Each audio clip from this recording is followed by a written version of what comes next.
Um, Bill, who was putting together a book on advances in the healthcare system, and that while I was at CDC, he asked me to contribute to it. I thought that it took me quite a while to actually meet the needs, but this paper actually triggered the conference, and I want to tell you a little bit about what was going on with it.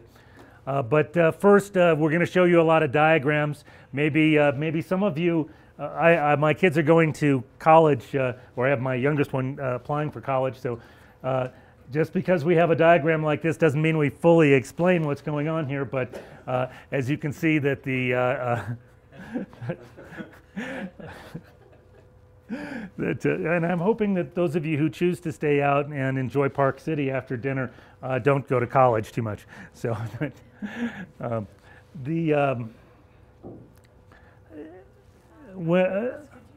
Stand over there so we could. Yeah, let me. For this side. Okay, I think what I have to do then is kind of navigate this so we can.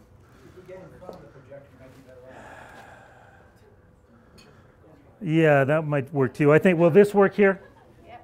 Okay, I think that is, yeah. Yeah, I think that'll help people. I apologize. Okay, so one of the themes of this conference is that healthcare is a complex adaptive system. And what do we mean by that? We mean that we have a bunch of relationships and nonlinear processes going on, and that they span the notion, the different levels of organization, from the micro level, which is what goes on in a clinical encounter, or actually sometimes inside a person, to the meso level, which we would say is the organization in which healthcare is delivered, to the macro level, which really is talking about society and policies that are inhibit or promote empowerment. So, for example, if there's an insurance plan or a proposal that in government that requires the purchase of insurance, that influences the degree to which people could be empowered inside of this kind of a system. So each of these things interact, and I think the message is that even if you're empowered at the micro level, if you're blocked at the meso or the macro level, you're not empowered. And so you have to look at this as a total system. So if your insurance plan doesn't allow you to choose your physician, then or there's not a visit available, those would be macro and meso level questions, that then you know, your empowerment in a relationship doesn't really matter. It's blocked. Now, while I was working on this for Bill, it turns out that one of my good friends and people that I'd hoped had been here, but Bob Kaplan, was working on a very similar set of ideas. He was working on those ideas at Bellagio in Italy as a scholar there. I was doing it in my apartment in Decatur, and that maybe says a difference in the levels of the two of us in academic achievement. But Bob's view was that really we had this, we have a multi-party system for healthcare, and different parties are trying to optimize care based on their own view, and that creates nonlinear relationships and problems. And that's where Bob was doing this. If you haven't been to Bellagio, I got a chance to go there just for a brief stay for a week. I think Bob managed to figure out how to be a scholar in residence for 3 or 4 months. So the point of the paper, and I think of this, I'm trying to make at this conference, is when you get into anything that's as complex as healthcare, having the system behave in a way that's actually in the patient's interest is empowerment. That you can look at empowerment from a theoretical framework or from a sense of feeling, but in practice, it's whether the system allows someone to get the health care that is actually that they need and it is in their best interest. Why is this important? Well, as you all know, cost projections for healthcare look scary. We have not fixed issues with the climbing costs with health reform, and we're still looking for the solutions to that. And we know that expenditures are vary widely by region, and there's no relationship to quality. The red areas here are areas of higher healthcare expenditures, and they seem to also be related to diet and other sort of personal issues. And then for very high spending areas, there's issues that arise that are clearly the result of physician choice. So if you looked at effective care like heart attack treatments or use of aspirin or pneumococcal immunization, or even things that we do at a patient preference like a hip replacement or a knee replacement, those things happen about the same rates in high cost and low cost regions. But when you look at things that doctors have control over, all of a sudden these things happen much higher at higher rates in high spending regions. And that, so the question is really, can patient empowerment control our costs by mitigating some of the decisions that doctors make that may be driving up the cost of healthcare? So those of you who read the paper, I apologize. I just want to kind of go over these things to bring everybody up to speed and sort of give you a view of the systems that we're talking about here. And so this is some basic decision analysis where the circles represent the attributes about a person. They're sort of randomly distributed in the population. The squares represent the choices that you could make to treat a person. What happens when you treat them is kind of a random process. You can't really predict it entirely. And then that has different values to different patients. And so I'm going to use this language here of circles to represent attributes that are randomly distributed, squares for choices, and the hexagons for values to sort of see this. And that in an ideal world, everything would be based on making things as good as they could be for the patient.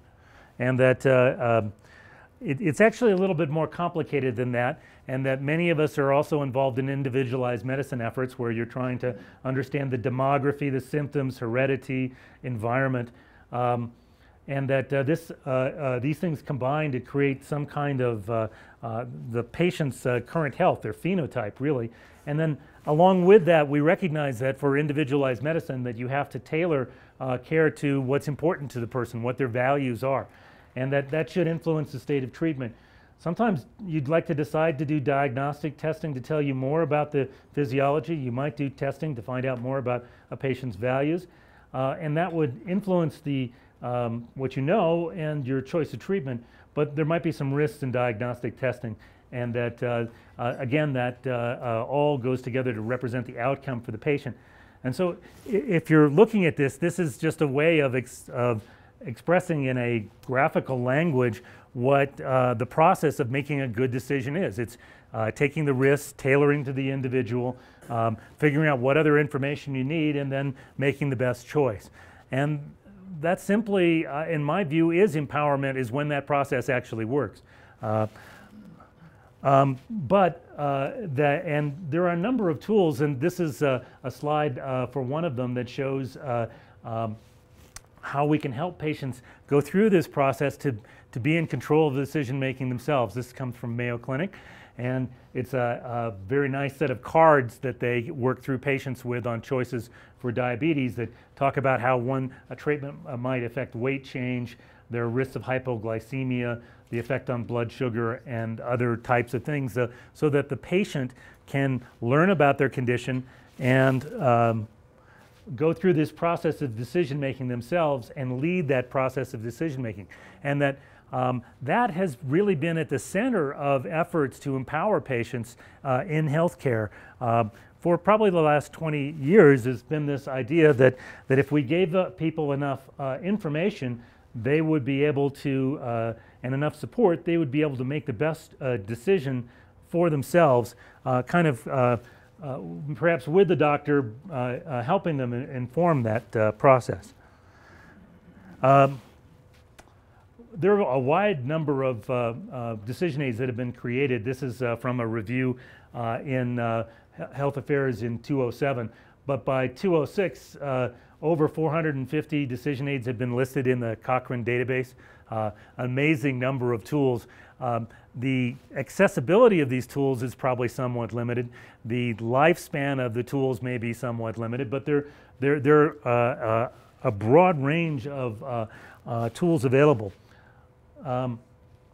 They do have some limitations though. So this is some data from a recent use of a video decision-making tool on end of life that illustrates one of the problems with and potentials for shared decision-making.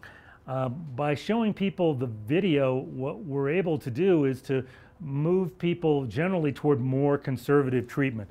So in this diagram here, you see people choosing comfort care at about a 75% rate, but after the video, they move up to maybe a 93 or 4% rate. That they're much more conservative about their choices, and that's one of the problems with shared decision making as far as a method of cost control is that in general, what happens is that you take you make people more aware of the risks, so fewer people want to have the treatment. And when you have an effective treatment, that's not always a good idea. There's certain other problems that patients face.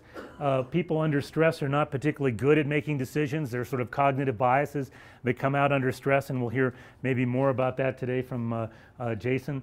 There are just routine cognitive biases about how people think and availability. My aunt had, I have a patient whose aunt had an extremely rare cancer, and so when she had a common symptom, she believed she had that. Lack of numeracy, our ability to process data, that people aren't very good at understanding statistics. We've talked a little bit about people being risk averse for side effects, and then the notion of zero tolerance for side effects. This slide kind of illustrates one of the problems with this. This is a way of different approaches for displaying probabilities, and that believe it or not, you get a different answer on what people want to do based on how you display the probabilities. And so that the processes really influence this.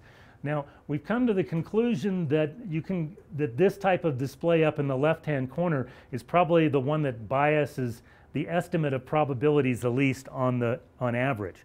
And that, and Rita's done some work in this area, and others have done that. But as Jason may also tell us, that it may be how those probabilities are weighted in decision making that really matters, not on whether how many squares you think are or what the actual probability is. It may be that prospect theory is more important here than other issues. But I think part of the problem is that with decision aids is that it actually really matters how you display these things. Here's another problem that's harder to address with decision aids. This is a study of the preferences of blacks and whites looking at rheumatoid arthritis treatments, and particularly disease-modifying rheumatoid treatments, and how much weight they put on each factor in decision making. And this will get into other things. You can see that the African Americans actually tend to put much more weight on toxicity in decision making than whites in this particular sample, so that they would be biased toward more conservative treatments. Why is that a bad idea? Well, in rheumatoid arthritis, unless you're aggressive about early treatment, you lose function, and this could lead to health disparities on the basis of preferences that patients have. So it's really a challenge there to be able to look at the values of a community and sort of say, well, do we empower them and say, no, they don't want any aggressive treatments, or do we try to work with them to convince them that their fears of repeating the Tuskegee experiment are perhaps unfounded in this setting? So as we go through this paper, see this model gets to be much more complicated when you add physicians to the equation. Now we have two different groups whose outcomes are valued. It's clear that physicians and patients experience outcomes differently, and that physicians, we were hearing about surgeons who knew their operations were successful but didn't really know about the ultimate outcomes of their patient last night, and that that's part of the problem. Also, iatrogenic effects are probably weighed much more heavily by, that is to say, a problem they caused or weighs more heavily by physicians than patients, because I don't think patients really have a bias that way. There's no evidence for that. But as you can see, that adding physicians to this equation makes things difficult. And as you know, to get back to our earlier issue, the physicians often choose to do things that enhance their own welfare, particularly the story of McAllen, Texas, where this poor community has the highest utilization of services. And just to show you some other data related to self-referral for imaging, it's very well shown that if a doctor owns or has a piece of an imaging center, he's much more likely to refer people for imaging. And you know, if you establish a new coronary artery bypass surgery program, you're going to recommend more people for heart surgery. That said, there are some very interesting things that physicians can do in their traditional roles. One of the models of the doctor-patient relationship that I really like is from Emanuel and Emanuel back in 1992. Realize it's a bit of an old paper, but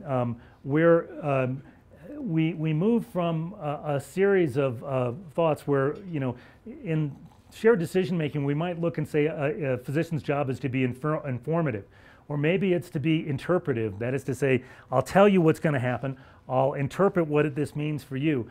But in the models, for these latter two models, I think have importance in healthcare, especially in view of the problem we saw with African Americans with assumption of risk. Sometimes we need to be able to confront values in our patients that are not helpful to them. Smoking, obesity, to name a couple of problems that are really about people deciding to make certain trade-offs. Now, the third model that is out of vogue but actually might have some meaning in a lot of situations is where the physician is paternalistic, but not necessarily paternalistic in looking out for his values, but looking out for the best interest of the patient. And that there are just times when a patient can't participate in decision making because they're too ill or the pace of illness is too quick to enable that. But the view here, though, is that I don't think we should abandon the notions of deliberative and even paternalistic decision making in the healthcare setting, because in some places it's appropriate. Now, this is actually kind of interesting. I've showed you a lot of data about how bad the United States healthcare system is, or people have talked about that. But one of the things that we really do better than average is give people what they want with regard to the decision-making style.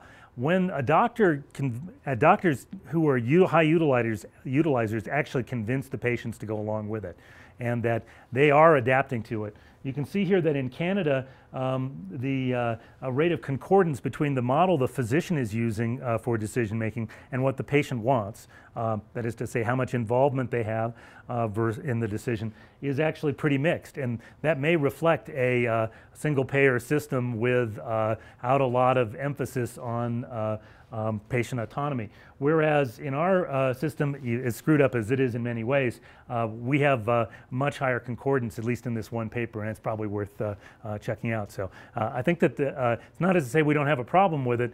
I think the problem is that we're talking people into doing things that are benefiting us, not them. To sort of move forward, one of the other areas that I won't mention and that I want to talk about is this notion of what happens if we went to health plans where a family shares a deductible, a high deductible, and how does that work out here? And that I can't go through all the different models we went through in the paper, but I think this one's very interesting because it illustrates the nonlinear effects. Essentially what we're saying is that with all these different arrows is that a patient has to make a decision based on the difference between the outcome for himself and the outcome for his family. And that, that there's a trade-off between those two things that can create a tension in this and can lead to suboptimal decision making.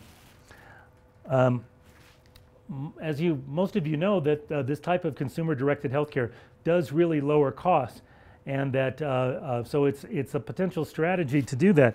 But it has other factors that are really difficult. And I found this paper from the Robert Wood Johnson Society that some of their work that I thought was really interesting.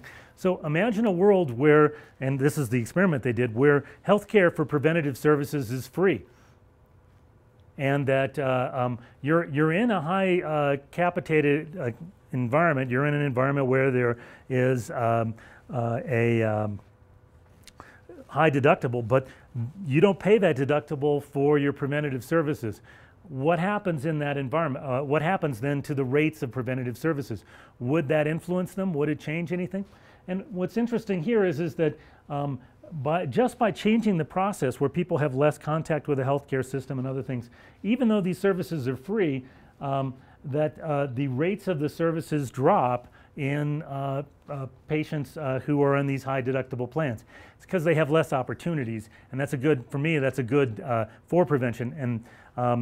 And for me, that's a good illustration of the nonlinear effects in healthcare, that you would think that just by fixing the price problem, you would do it, but other effects dominate.